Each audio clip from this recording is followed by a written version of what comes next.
All right, Emily Compagno joins us right now, attorney, former NFL cheerleader on all these latest developments. Wendy Patrick is here as well, trial attorney. Ladies, thank you both for coming. You know, Emily, I was looking at this and where the case is going, and Weinstein trying to say that this is essentially a pile-on, wants to save himself, if not his company. Legally, can he? Or is it beyond the beyond right now? It's beyond the beyond. I find it absolutely ridiculous that he is attempting to challenge this right now.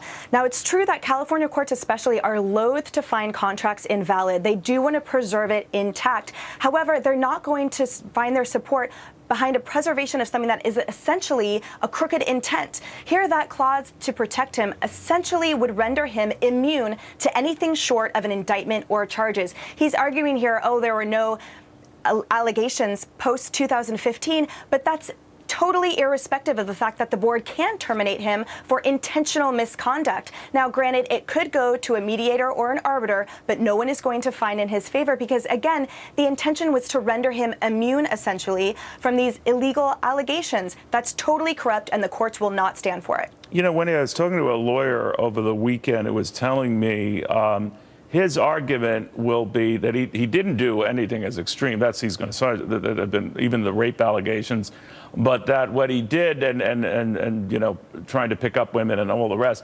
was well known. They joked about it on award shows. It was the kind of stuff that was Hollywood fodder for which he was well known.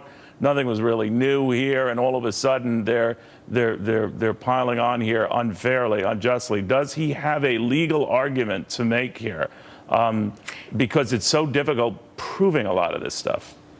That's exactly right, Neil. The board chose to fire now, answer questions later. And they did that. They took 3 days to decide what kind of a public statement to put out about exactly why they were firing him. And here's what they said. In light of new information. Now, that brings us full circle, doesn't it, to the what did they know and when did they know it provision. Remember, this contract has a crime fraud exception. Now, it's true that while he's been arrested, tried, and convicted in the court of public opinion, not so yet in a court of law. That may be coming. But was it fraudulent? In other words, they claim not to have known, as incredible I know as some people think that seems, of what was going on between Mr. Weinstein and some of these victims. If that's true, then they were allowed, according to the contract, to fire without first going to arbitration or mediation, because, Neil, that last provision is what is at issue, according to Mr. Weinstein. Got you. Emily, another thing I saw and heard, and maybe you can help me with the legal parameters here, is that his contract almost had this abuse built into it. I heard since that was not the case, but that because he paid a lot of these women off in surprisingly small sums over the years, but he did, it was not as if he left the company on the hook for any of this. It was his payments to these women that seemed to indicate, and again, I have not seen the contract, maybe you people have, it would exonerate the company and exonerate him. What do you think?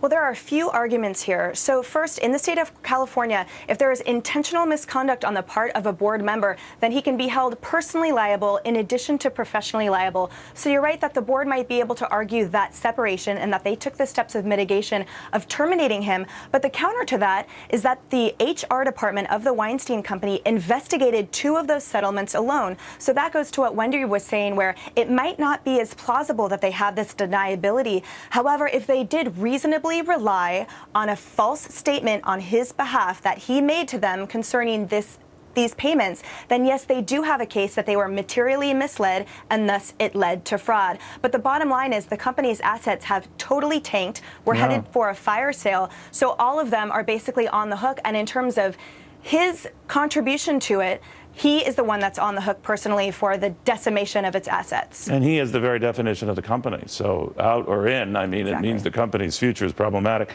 Let's switch gears, if you don't mind, ladies. And Wendy, I want to raise this with you. Of course, the big dust up over Colin Kaepernick now filing a grievance claiming the NFL owners colluded against him, that because of the kneeling during the national anthem thing and all, that he has become sort of like a hot potato. And all the owners sort of agreed not to hire the guy because of that. Now, other football fans alike have told me, no, it has nothing to do with that. He's just, you know, not a great quarterback. And that was the reason. If he were an exceptional quarterback beyond just a good backup quarterback, for which he might be considered, they'd happily endure the controversy. But he's not. What's the case?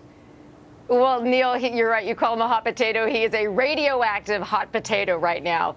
But that is not what is at issue with this grievance. What's at issue is whether or not there was collusion. In other words, is the failure to sign him coincidence or is it a conspiracy? But wouldn't that involve, I'm sorry, Wendy, just to be clear, wouldn't that involve all the team owners talking or, about, hey, don't even try to sign this guy? That would be so blatantly colluding that they'd almost wince at even the phone call, wouldn't they? Well, they only need 2, so it doesn't need to be a listserv or a reply-to-all situation. Only 2 or one team conspiring or colluding with the NFL. But what would count as collusion? Just saying, don't hire this guy, it's not worth it, you're just going to have more trouble than it's worth? Interfering with his ability to be employed. Because remember, he's not even been able to practice with the team. So there's the issue of optics and evidence. It looks bad, but does that mean that that is circumstantial evidence proving that degree of collusion? It's an uphill battle. I know Mark Geragos, he's a great lawyer, but he has his work cut out for him because that's going to be a tough standard to prove. All right. I hear, Emily, that there are far less talented quarterbacks among the 89 or so that are either lead or backup to the backup quarterbacks. And surely he would fit in that group. And the fact that he's not is curious. What do you think? People have made that argument. What's important here for viewers to know is that you need to have hard evidence of this case for a case of collusion to stick. Now, in the grievance, it was totally vague. It didn't reference hard evidence at all. What is nor hard did it evidence, even though? reference What would you need as existence. hard evidence? Emails, notes, actual audio, something between 2 or more teams that allude or cite specifically, yes, we have agreed not to hire this person. Now, instead, in the grievance, they cite, again, vague directives by the NFL owners not to hire him. They cite that they succumbed to President Trump's comments, and they say that it's 2 or more, so you impossible. could get away with as few as 2 or 3 teams, and that would be collusion, even if the other 33 or so had no part in it. Correct. That is enough for the clear preponderance of the evidence, which is the standard here. Note the grievance cites a statistical impossibility that he's not hired. But what's also important for the viewers to note is that that's not all football is. It's not relegated to only statistics. So you're right, as you just stated, that there are quarterbacks that have less impressive stats than he does that are employed, but they are evaluating the player as a whole. And so unless there is specific evidence, again, as to collusion, it could be simply that he was that radioactive hot potato that you cited and no one wants to pick him up. Is that a justifiable reason to say, Colin, as talented as you are, we just don't want to deal with the grief in hiring you?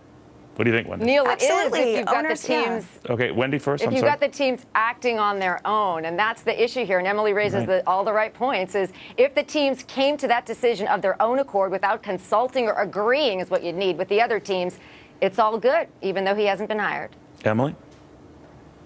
Right, absolutely. Everyone has their own choice to hire as long as it's not with collusion and some type of evidence. Again, I find the optics here totally curious, and frankly, I think it is just for optics that he's filing right now. Again, the language of the grievance, it cites his social site evidence. All right, just to be clear, though, on that point, Emily, then if I'm saying no to Colin Kaepernick because I don't want the grief, talented though he might be, I don't want the grief and the controversy in my stadium because I can ill afford it, especially now. Am I doing anything wrong? Am I being unfair to him? I certainly haven't colluded. I've established that on my own. He's not worth it. You are not doing anything wrong. The collective bargaining agreement specifically states that if a player brings an injurious behavior, if it in any way decreases the value of the team, if it affects the relationship between the team and the public, any of the above, it's your prerogative. In fact, if he's already employed, you can actually terminate him. Wow. So you can totally decide not to hire someone that you see as a divisive player because it might bring down the value of the team, or more importantly, the camaraderie that the team depends on to win games. All right. Thank you, guys, very much. It is confusing, but you did a lot of clarifying there. Emily and Wendy, thank you very, very much.